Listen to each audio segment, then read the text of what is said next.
It's a great day. My name is Shay Brown, the Happy Entrepreneur, and welcome to the Happy Entrepreneur Show, the number one business development and revenue focused late night show in the country where we're on a mission. And our mission really is to empower. Our mission is to inspire, and our mission is to provide you, the hardworking entrepreneur, with all of the resources that are necessary to execute that big. I love to say that because it's got to be a big vision for the people you were called to serve. And on this particular episode, we have the one and only Kya Muckle, who's in the building. What's going on, Kya? How are you? Ooh, I'm good tonight. I had a cup of coffee.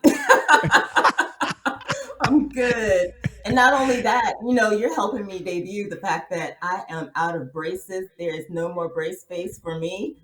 I'm good. You're out So of you see me yes. smiling. Look, she's smiling, but she like this. Right. Congratulations to you. That is super amazing. I'm about 2 months out of Invisalign. I feel like this every time. This is great. I can eat anything I want. This is wonderful. Congratulations to you. That is so cool. And for those folks that are watching, they'll read your bio. They'll see how cool you are. They'll see the wonderful stuff you're doing in corporate America. But they're looking down right now and they're seeing this thing called purpose out of position. And I'm just curious. Number one, why'd you even select that is one of the topics. I know we'll talk about a lot of different things, but why is that so near and dear to you? So here's the question. What's some of the challenges people have and why are they locked in a box versus being in their purpose versus the position? Interesting. Good question. Now, purpose beyond positions originally started as one of those talks I was given in corporate. And I did that because they had these ginormous problems to fix: disconnection, disengagement, large rates of turnover. And it's like people everywhere are looking for their purpose. And it's like they feel, I've heard, people say, well, I'm not in leadership, so I can't do anything. I can't make a difference. And the thing is that you can do it from anywhere. And usually it takes something greater than yourself to really drive things through. And that's why I talk a lot about purpose beyond position, because it's bigger than you. It has to be bigger than you for it to make a difference. And I bet a lot of entrepreneurs, including myself, felt that as we move forward in our journeys. So when you say the word purpose, just so we can all be on the same page, because I want to use this as well for entrepreneurs. We have some folks that are dualpreneurs. Um, what is your definition of purpose? I mean, I know it's a loaded question. I get it. But what's your definition of purpose and what does that even mean these days? Because it can mean a lot of different things to a whole lot of different people. So we can all be on the same page. Doing what you were meant to do. Ah. Simple. I don't want to complicate it. I don't want to say, it's not about one, power or entity over another. It's doing what you were meant to do. That's it. And how does one know that they're in their purpose? And I know this can apply to let's first apply it just from your view of the world. And ladies and gentlemen, cool thing. She ain't give me no script, so I can ask whatever I want. And you might be curious too. The person that's floating around corporate America, like in her own world. So how does someone know that they're in the purpose, which you just kind of answered? And if they're out of purpose, what's one or two things you would recommend that they do to kind of get connected to their purpose? Does that make sense? hmm the I wish I had a more scientific way of saying, but it's that thing that calls you night and day. It's that thing that drives you. It's what you think about.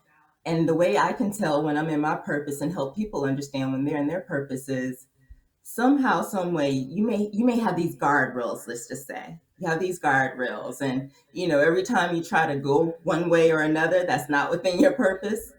You're very kindly reminded that no, that's not the way to go. So it's a clear path in the sense of if you try to go out of purpose, out of your way, doesn't feel good. Something goes a little strange or different, and with the connection and being aligned with yourself and aligned with the higher being, if you believe, then it just kind of works that way.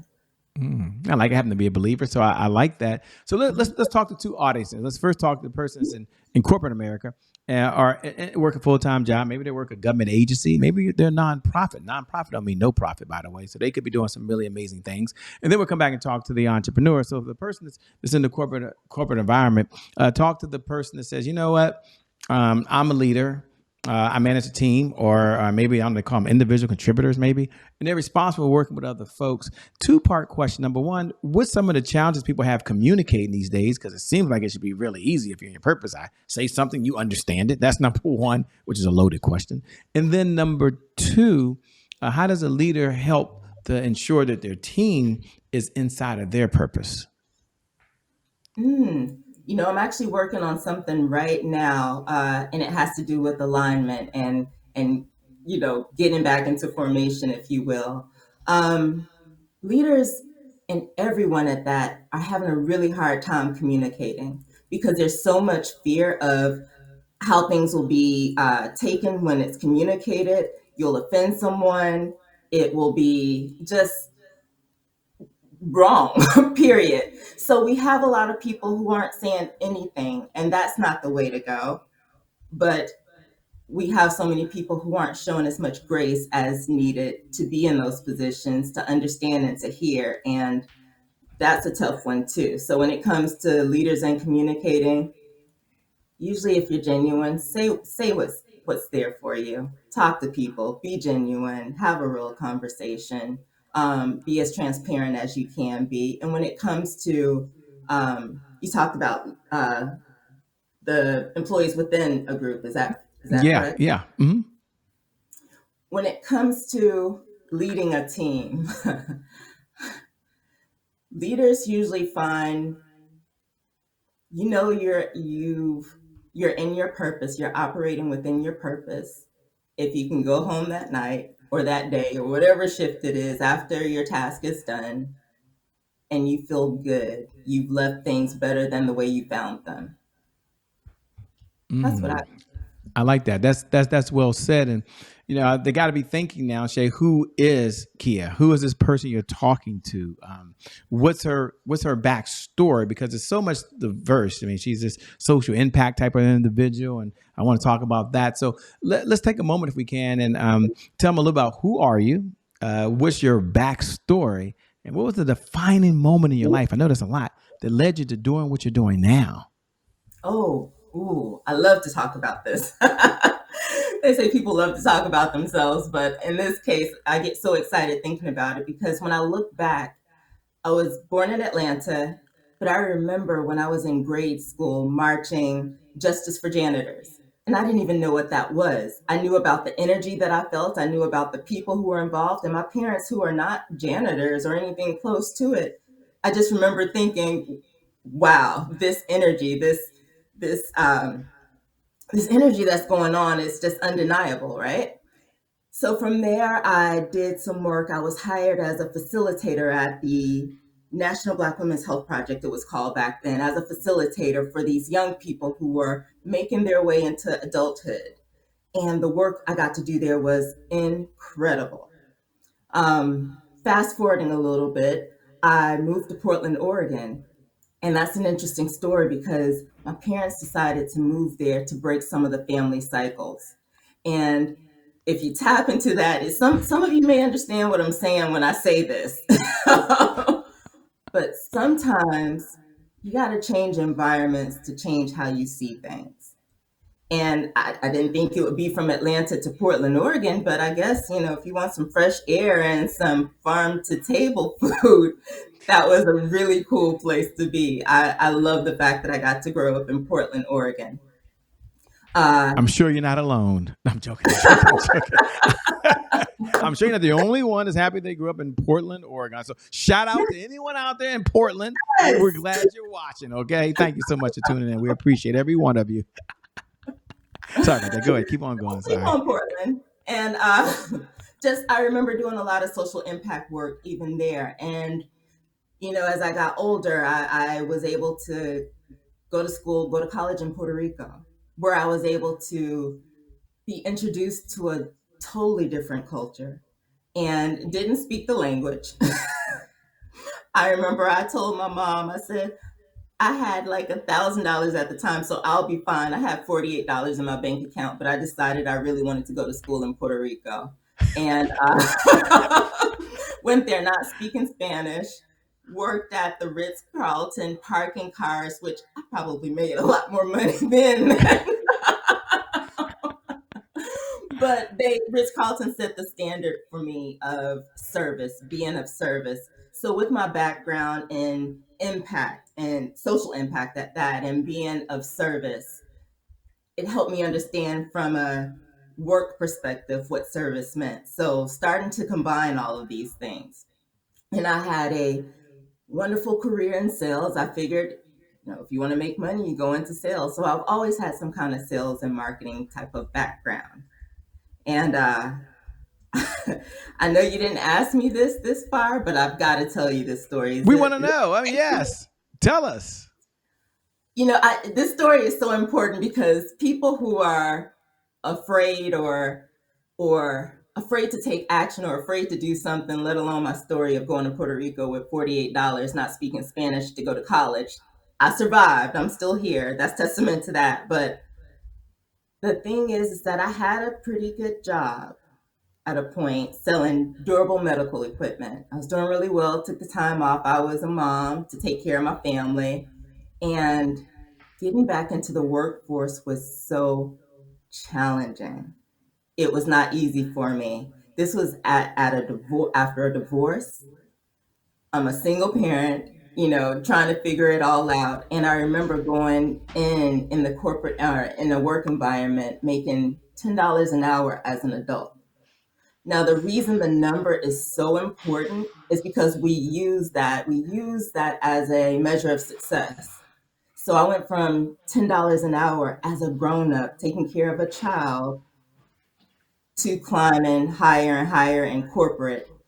So I went from $10 to $30,000 a year to maybe, I think the next was $60,000 a year. And then I kept moving up and kept moving up. But the thing is that the more I moved up in the positions that I recently held, the harder it got. The more I felt the pull of, is this what I really want for my life? Or do I want something different? So I've had the pleasure of working in tech most of my career, which is very fast paced. It's changing all the time. And it's just a different kind of environment. But I decided that I had to do something different, which is why I'm so dedicated now to making work cool again. I don't think we were all meant to be entrepreneurs. I don't. I don't think we all need to be. But I do want to make those who are working in those type of environments in a workplace or corporate, I don't want anyone to have to experience some of the things that I've experienced. That's my big thing. I don't want anybody to experience some of the things that I've experienced. So that's why I work hard. And I looked at, instead of do what you love as an entrepreneurial journey, I looked at what bothered me, what was my pet peeve, what angered me, you know, what set me on fire when it came to, gosh, this has to be better. So that's why going through my career and understanding where I wanted to make my impact, that's my purpose. And I know this because I haven't gone too far outside of the outside of the guards. I like that. And, how were you able to deal with change and deal with fear? I mean, you talked about a number of different transitions that you had, even going through the corporate spaces and working your way up. And I guess it's a two-part question. Number one, how do you deal with fear or uncertainty, right? And you're still able to move forward unless there's just some magical button. But what would you say to the person that's listening saying, wow, she just does it effortlessly? She just breezes on through things, Shay. This is a good time to ask her about her January the 1st moment. And for those folks that are listening, we do have a segment here. And the segment here is called Today is My January 1st. Now, maybe her life is perfect. Maybe it isn't. So far, it's been perfect. I mean, she had a divorce. I mean, okay, congratulations on that. I'm on my third marriage. I'm very, very happy. Don't judge me. Don't judge me. Don't judge me. I'm very, very happy.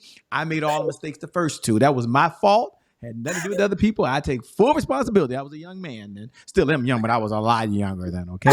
But my point to you is it's not about me. This is about you. My point is we have a segment called Today is My January 1st. And for those that are listening and tune in right now, you can say those words. I know you wait to say those words. Today is my January 1st. Doesn't that just feel good? And for all the new folks who are tuning in for the very first time, welcome to the family. Welcome to the family. We encourage you to click the like button. We encourage you to share, pay this message forward to someone else. But today is my January 1st represents for us a fresh start. It represents our personal mantra, which is a do over. What it means is the past, no matter what that past is back there, it no longer equals our future. And so, my question for Kyo on the other side as she's listening is two parts. Number one, when you hear those words, today is my January 1st, what do you hear? And number two, what was the setback you had? Now, so far, things have been nice and easy. She moves to Oregon. She does this. Maybe she had no problems, and that's cool. We have some people, they say, my life's been pretty good. We'll find out. What did you have a January 1st moment? If so, what was it? Did you have to bounce back? Ooh, yes, I had a January 1st moment. For me, that moment is very near and dear to my heart. It was really simple where my son, who is 11 now, observed me not smiling. And I know I said previously that, of course, I have my braces off, so I'm smiling all the time. But before then, I was generally a happy person.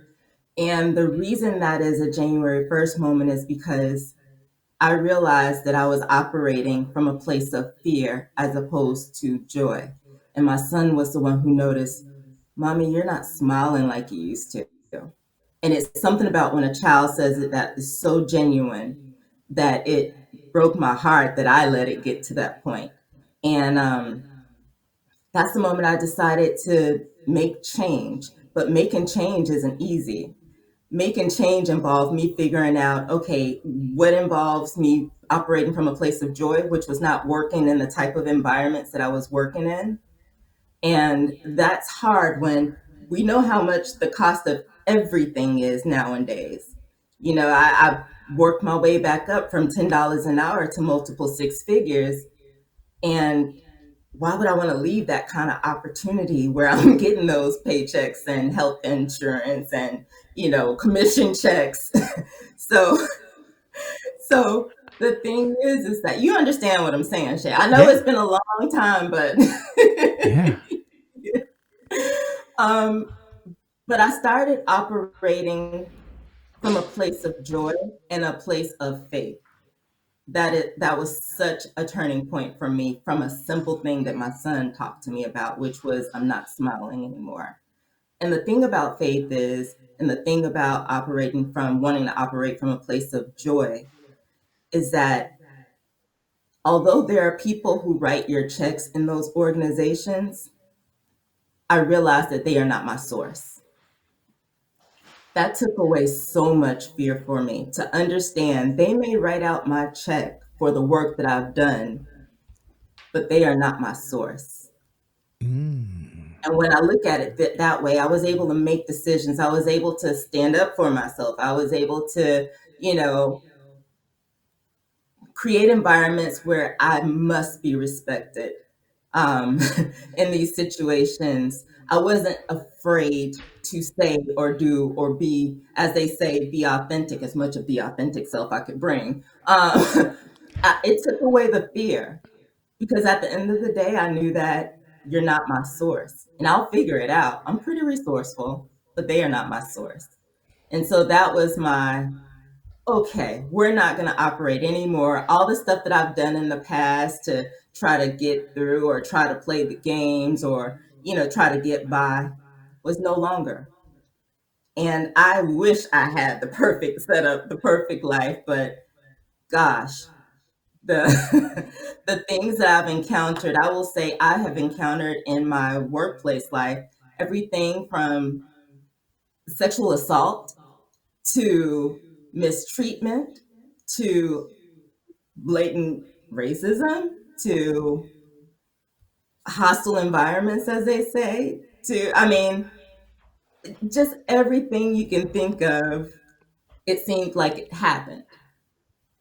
And that's why I'm so like, at this point, it's like, I got this. I can handle this because I'm choosing to operate differently. And I can hear the confidence there as well and the courage to do what you did. So thanks for sharing. Thanks for being authentic. You know, one of my favorite questions I love to ask, and I do it almost every night, not always, but it's one of my favorite, which is you've been through a lot. You've had so many mentors, I'm sure, along this journey of life, but what's one of the best pieces of advice that you've ever been given? And I know it's, again, it's one of those questions that you've been had so many folks that have helped you. I believe that success is a team sport. You can only get so far by yourself. Some people can just get far by all themselves, but very few of us do that. So my question is, what's one of the best pieces of advice you've ever been given? And as you're listening and viewing at home, you can lean in now. I love to say that. This is a time to lean in because you get to walk away with something that's near and dear inside of Kya's heart that she's used, and you can use it as well. And how many ideas do you need to change your life anyway? One, because one good idea implemented is better than 1,000 ideas you know right now. So, what's the best piece of advice you've ever been given? As simple as it is, again, do you. Be more. At the moment I tried to change who I am to fit in, to go along with the flow, the worse it got for me. And that's my accountability. That was my fear. As long as I'm being true to myself, I have a clear mind. I can sleep at night, regardless of how much is in the bank account or how little. And nowadays, I'm glad it's more than a little, but that's a testament to the work that I'm doing out there is valuable to someone. But it's just being yourself. It's something you would tell a third grader, a kindergarten, a 12th grader, a 20-year-old, a 50-year-old. Be yourself. It's so much easier. It'll get you further. There's someone for you. There's someone who will appreciate you and the value that you bring by doing you. What do you do for fun when you're not out saving the world these days and making a difference and having social impact? And, what do you do when you're just not working hard? Ooh, well, my work is kind of fun because I don't know if people realize exactly what I do, but my work is pretty fun. I'll have to tell you more about it. But I am a music fanatic, live music. If it's live, I'm there. I have a habit. It's not a shoe habit. It's not a purse habit. It is a, I spend all my money on live music. It brings me so much joy. I can't afford to do any other hobbies because the cost of entertainment, live music, whew, yeah. So that's my thing. But outside of that, I hang with my Now, son. is there a certain genre that you like in music, or is all live music? All live music. You're talking to a person who I worked for the Oregon Symphony just to be able to get into the symphony for free. So it goes from that, but I'm going. I've been to a few R&B concerts. Of course, I love reggae. I love. Uh, I have learned to love some country. Country songs tell a really good story, and when it's Yeah. live, it's it's soul stirring. So I'm like, okay. So anything live, I can really appreciate. I really can. Wow, that's kind of cool stuff. The last question I'll ask, and then we'll get to how folks can connect with you, is what does success look like for you these days? Um, if I can be really, really honest, Well, success that's looks that's the only way we want you to be. There isn't another way that we want. I mean, come on. the closer and closer I get to creating a company that will make the kind of impact that I want to make and allow me to have fun is what I consider success. I want to travel more. But you need time to do that and you have to have fun. So me creating this company is definitely creating that space of success that I can spend with my family, that I can go to more concerts while I can make an impact. Yeah. Ah, man, that is so cool. Last question: what type of clients are you working with these days? If your firm's taking any clients? And number two, how can folks best connect with you over and beyond this time that you and I have now? Yeah. People love to, we talk about changes and pivots. When I started this, it was all about social impact, social impact, social impact, until I learned from my clients that they're solving the problem of, you know, turnover and disengagement. And I'm like, oh, well, I have a solution that will still solve for that. So I push that out. And, you know, people enjoy the fact that I take a non traditional approach to solving for high turnover and low productivity in environments and work environments, because I do it in a way that's fun. I do it in a way that involves mission driven innovation. Um, and that is basically a way of saying, hey, let's all come together. Let's figure out some solutions to something for someone other than ourselves. So my clients work to solve some of the world's most complex problems: poverty, education, lack of water, different disabilities, climate change. They are working to solve some of the world's most complex problems together. And in it, they are able to actually enjoy the things that usually they don't get in a traditional form. So they're coming together, working together, learning how to work better together, gaining that empathy muscle, if you will, flexing that empathy muscle, and making a difference in the world all at the same time while they're having the sense of purpose, while they are, solving these problems. So I love what I do. That's why I say I have fun doing my job, because I get to see how brilliant these people are. And then I think, wow, I would have never thought about that. I'm glad you're smarter than me, because I would have never thought about solving this problem in this way. Um, so I love the fact that I'm a little bit different in my approach to solving everyday kind of problems in the work culture. And people can follow me at on Instagram. It's really simple, Kya Muckle. It's KYA, last name Muckle, Muckle. LinkedIn. Oh, I love a good conversation on LinkedIn. I will go back and forth with you on LinkedIn. And it's again at Kya Muckle there. And of course, I have a site. I'm known as Coach Kya, and that's, my website there. So please, please, I encourage. I love a good conversation. I love new ideas. And I have been doing a lot more speaking. So I encourage you, if your company wants to make a difference, reduce turnover, uh, create more engagement, foster that environment that really allows companies to succeed, then I'm the person you need to call. Well, let me first say thank you so much for being on the Happy Entrepreneur Show. We appreciate it. Can't wait to have you back. Thank you. It's been so fun. It's been You're an a lot interesting of conversation. Indeed.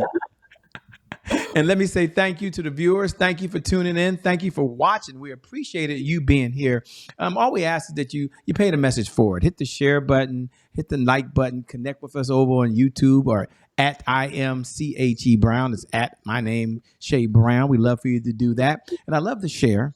Never get tired of it, that you are so super amazing. You're fantastic. You're fabulous. That as you're listening right now, you've got greatness so much buried down inside of you. And that for you today, no matter what your situation is like, today is your January 1st. And because of that one reason, I believe your best days, they're still ahead of you. Your best is yet to come. Your best is still yet to come. With that being said, my name is Shay Brown, the Happy Entrepreneur. Make it a great day, everyone. And I promise you, from the bottom of my heart, we'll make some good things happen. We connect again next time. We out. Peace. See you later.